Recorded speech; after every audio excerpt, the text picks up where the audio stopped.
আসসালামু আলাইকুম। আমাদের বাড়িতে কিন্তু একটা সমস্যা দেখা দিয়েছিল। সেটা হচ্ছে আমাদের বাড়িতে কয়েকটা মুরগি কবুতরের খুপটির ভিতরে ডিম পারতো। গতবার আপনাদেরকে দেখাইছি। আগের অনেক ভিডিওর ভিতরে আপনাদেরকে দেখাইছি। এখন কি হইছে? এখন এইবারে দেখতেছি এইবারের ভিতরেও কিন্তু এই বেচে মানে নতুন ডিম পাড়া শুরু করছে তারা। মানে নতুন না, এবারে আবার বেচ শুরু হইতেছে। এটা হচ্ছে আমাদের খামারের ৩ নাম্বার বেচ। এই ৩ নাম্বার বেচের প্রথম ডিম থেকে শুরু করে এখন মনে হয় ৪-৫টা ডিম পেড়ে দিয়েছে। এটাও এই কবুতরের খোপের ভিতরে। আমি অবাক হয়ে যাচ্ছি যে এই কবুতরের খোপের ভিতরে মুরগি কি মজা পাচ্ছে। আগে যে মুরগিগুলো বাইরে ডিম পারতো আমাদের ওই মুরগিগুলো চলে যাচ্ছে কবুতরের খোপে ডিম পাড়ার জন্য। আমাদের এই কালো একটা মুরগি আপনাদেরকে দেখাই যাচ্ছে। এই কালো মুরগিটা আমাদের বাড়ি কিন্তু অনেক পুরনো মুরগি, বয়স্ক মুরগি। এই মুরগিটা কিন্তু আগে নিচে ডিম পারতো, এখন এই মুরগিটাও পারতাছে কবুতরের খোপে ডিম। যাই হোক, যার যেখানে মন চায় কবুতরের খোপে বা বাহিরে যেখানে মন চায় সেখানে ডিম পারুক। এখন আমি চেষ্টা করতেছি যেহেতু এই ঘরটার ভিতরে ডিম পারে, তাহলে এই ঘরটার ভিতরে সুন্দর একটা সিস্টেম করে দিব ডিম পারার জন্য। তাহলে কিরকম হয় আপনারা একটু কমেন্টে বলবেন, কারণ আমি একটু দেরিতে ছাড়ি ওদেরকে। এখন দেরিতে ছাড়লে ওরা যখন ডিম চলে আসে তখন ওরা এই ঘরের ভিতরে বা এই কবুতরের খোপটার ভিতরে গিয়ে ডিম পেরে দেয়। ওদেরকে লড়াইতে টাড়াইতে গেলে একটু সমস্যা। এই জন্য এই ঘরটার ভিতরে আমি সেটআপ একটা দেওয়ার চেষ্টা করবো সুন্দর করে। দেখেন এই ঘরটার ভিতরে কত সুন্দর করে ও খোপটার ভিতরে গিয়ে বসে আছে এখানে ডিম পারার জন্য। এখন আমি দেখতেছি যে বেশিরভাগ সময় ওরা হচ্ছে সকালবেলা ডিম পারতো,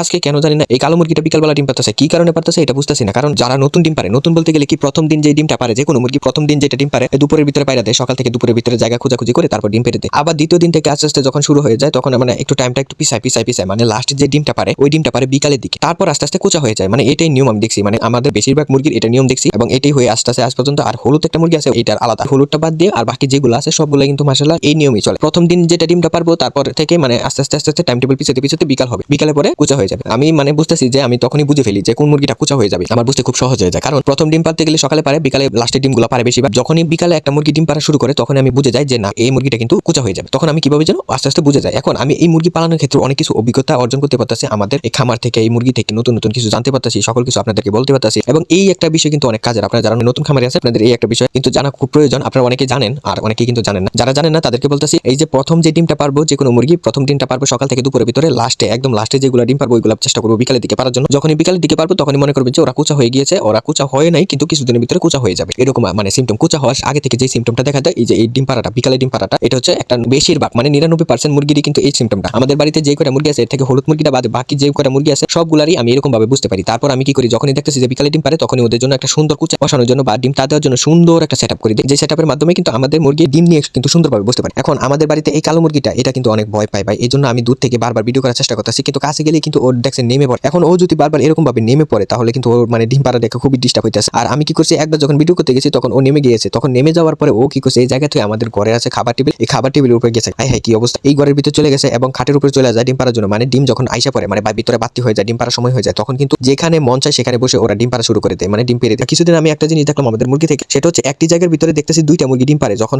মনে করেন এই যে গ্রামীণ চেক যে মুরগিটা বলি, এই মুরগিটা একটি জায়গার ভিতরে কিন্তু দুইটা ডিম পারে, দুইটা মুরগি ডিম পারে, কালো একটা আর এই চেকটা। এখন কালো মুরগিটা ডিম পারতে বসছে বিকাল টাইম, তখনই কিন্তু আমাদের এই গ্রামীণ চেক যে মুরগিটা আছে এই মুরগিটা ডিম চলে আসছে ভিতরে, ডিম পাড়ার জন্য সময় হয়ে গেছে আর কি। তখন ওই মুরগিটা কি করছে, মাটির মধ্যে বসে বসে ডিম পাড়ার জন্য। তখন আমি কি করছি, তাড়াতাড়ি ওই কালো মুরগিটাকে সরিয়ে দিয়ে এই চেক মুরগিটাকে দিয়ে দিয়েছি, সুন্দর করে ডিম পারছে মাশাআল্লাহ। আবার আরেকটা জিনিস খেয়াল করবেন, যে মুরগিটা কুচার ভাব চলে আসবে ওই মুরগিটা দেখবেন ডিম পেড়ে ডিম পাড়ার পরে অনেকক্ষণ ওরা ডিমের উপর বসে থাকে, অটোমেটিক তারা বসে থাকবে। তারপরে কিন্তু বুঝতে পারবেন যে ওদের ডিমে তা দেওয়ার সময় হয়ে আইতাছে। আরেকটা বিষয় আপনারা খেয়াল করবেন, যখন এরকম কুচা আসার জন্য রেডি হয় তখন আপনারা আরেকটা জিনিস খেয়াল করবেন, সেটা হচ্ছে আপনারা দেখবেন মুরগিটার কাছে গেলে মুরগিটা পাক টাক সরিয়ে দিয়ে একদম রাগান্বিত হয়ে যায় এবং কুচার ভাব যেটা আছে ওইটা ফুটে আসে। বেশিরভাগ দেখবেন মুরগ যখন কাছে আসে, মুরগি যখন হাঁটাহাঁটি করে তখন দেখবেন মুরগ কাছে আসে, তখন মুরগি বাধা দেন মিটিং যাতে না করে, মুরগিটা বারবার বাধা দেয়। ও কুচা হয়ে গেছে এবং তার ভিতরে মাতৃত্ব ভাব চলে আসে, এই কারণে ও মিটিং করার জন্য বাধা দিচ্ছে। এখন আমাদের এই মুরগিগুলো কুচে বসানোর যে সিমটম গুলো এগুলো শুনলে, এবং আমাদের এই যে দেখতেছেন একটা পাজি মুরগি, এই পাজি মুরগিটা এখানে ডিম পাতাছে, ভাগ্যিস কাঠের উপর আমি তেনা দিয়ে দিয়েছিলাম। আর এই যে খোপের ভিতরে ডিম পাতাছে এই খোপের ভিতরে আমি বার্মিজ দিয়ে দিয়েছি। বার্মিজ কিন্তু একটু নরম টাইপের, এই বার্মিজের উপর যদি ডিম পড়ে তাহলে ডিম ফাটবে না, ভাঙবে না, কিছু হবে না। আর ওইদিকে কি করছে, এর সাথে যে খোপটা আছে এই খোপটার ভিতরে দেখবেন কবুতরে কিন্তু ডিম নিয়ে বসে আছে মাশাআল্লাহ। কবুতরের নিচে কিন্তু এগুলা কিন্তু একটা রেসার একটা দেশি, এইটার নিচে কিন্তু আমরা রেসারের ডিম দিয়েছি। এখন এই রেসারের ডিম দিয়েছি দুইটা, এই দুইটা ডিম থেকে আমার মনে হচ্ছে একটা ডিম ফুটবে। এখন বাকিটা দেখা যাক, বাকিটা আল্লাহ জানে কি হয়েছে, কারণ দুইটা ডিম যখন চেক দিতে গিয়েছিলাম একটা ডিমের ভিতরে রক হয়েছে, আরেকটা ডিমের ভিতরে কোনো কিছু হয়নি। এখন তার মানে বোঝা যাচ্ছে যে একটা ডিম ফুটবে আরেকটা ডিম ফুটবে না।